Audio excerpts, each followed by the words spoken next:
There comes a time in every human life, not merely in civilization, when language begins to fail us. We find ourselves speaking easily about work, health, plans, and endurance, yet uncertain how to speak when absence enters our life. We lower our voices, select gentler words, and sometimes abandon speech altogether, as though quiet might soften what has already occurred. This hesitation is understandable. Death unsettles not only the body but the structure of meaning by which the living orient themselves. It alters time, it rearranges memory, it introduces a form of silence that cannot be filled, only inhabited. Death without sentimentality. That is my episode today, a calm inquiry for those who have loved and lost. This episode is an invitation to inhabit that silence with steadiness rather than fear. It does not attempt to console through illusion, nor to explain loss away. Instead, it seeks to offer understanding, the kind that has accompanied humanity for thousands of years, long before grief became private, medicalized, or hurried into closure. I am Rashmi, and this is Anthropologically Yours. Why death has always belonged to everyone. When anthropologists first began studying ancient human settlements, one discovery startled them by its consistency. The dead were not removed from life. They were placed beneath floors, near hearths, within the very architecture of daily existence. Death was not hidden.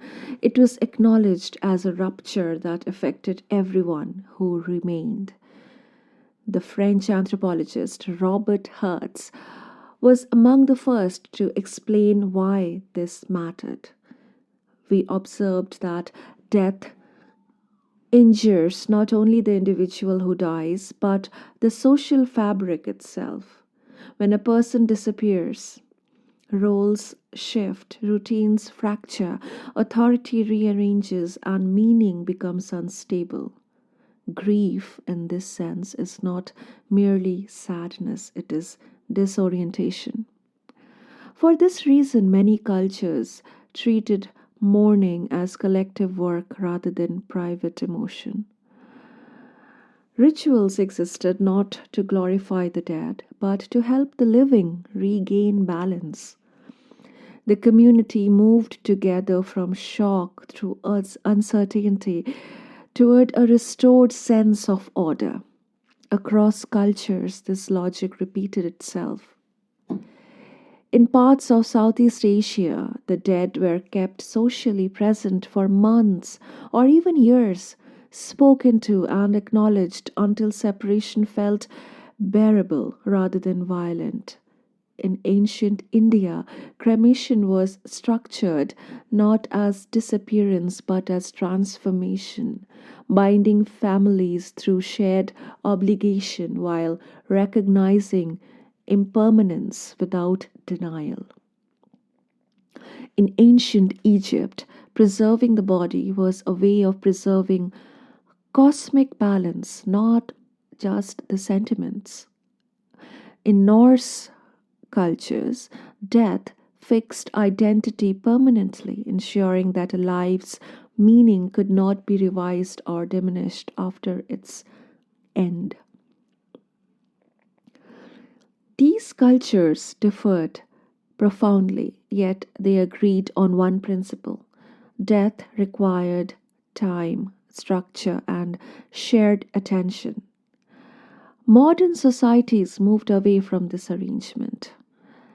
As medicine advanced and institutions expanded, death became something to be managed efficiently rather than integrated thoughtfully.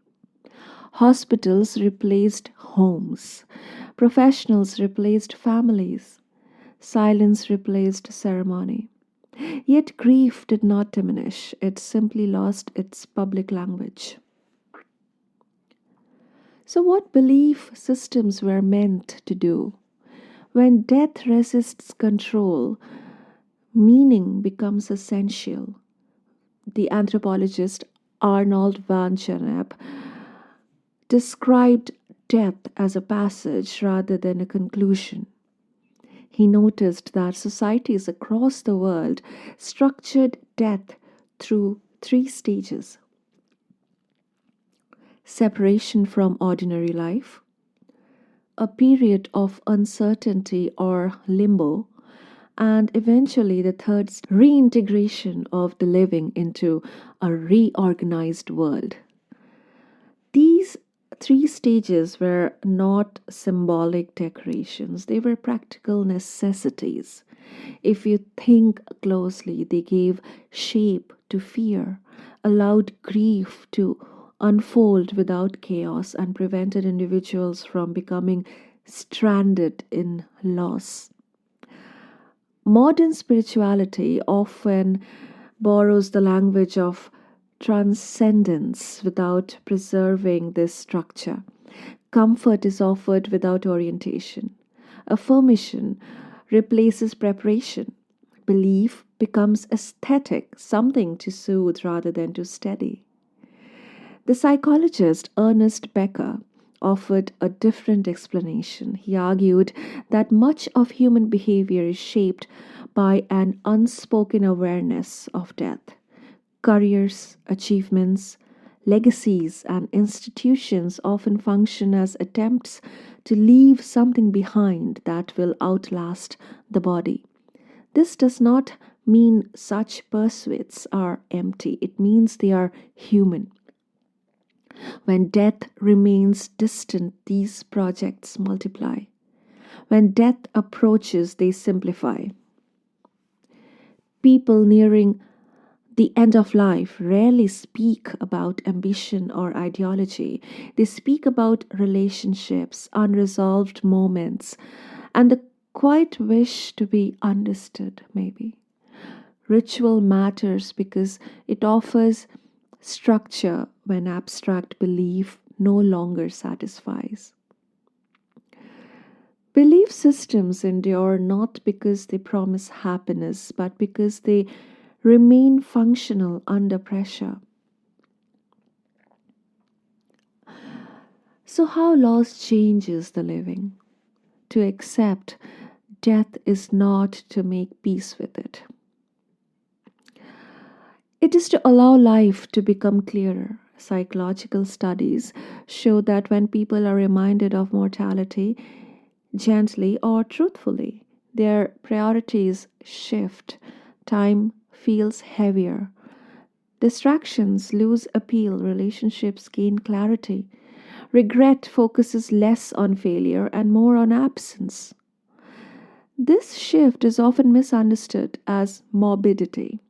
In reality, it reflects precision.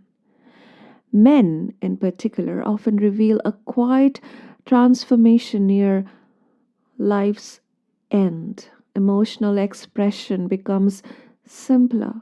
Silence carries meaning. Confession emerges without drama. What once appeared as emotional distance reveals itself as restraint, a way of managing intensity until circumstances make concealment unnecessary. Across cultures and eras, the pattern repeats. Awareness of death sharpens life rather than diminishing it. Death does not give meaning, it removes excess. So, for those who carry absence, humanity has negotiated many arrangements with existence. Death declined all revisions. It remained present while cultures learned to speak around it. While technologies promised postponement, while societies rehearsed permanence in temporary forms, death does not threaten, it does not console, it just reveals. For those who have lost someone, this revelation can feel unbearable. Yet it is also what allows memory to remain alive without illusion, love to persist without possession, and grief to coexist with continuity. This has been Anthropologically Yours, a place where thinking remains allowed, where loss is not rushed, and where silence is permitted to mean something. If this episode brought quiet rather than answers, then it has done its work. Thank you for listening. Take care. See you soon.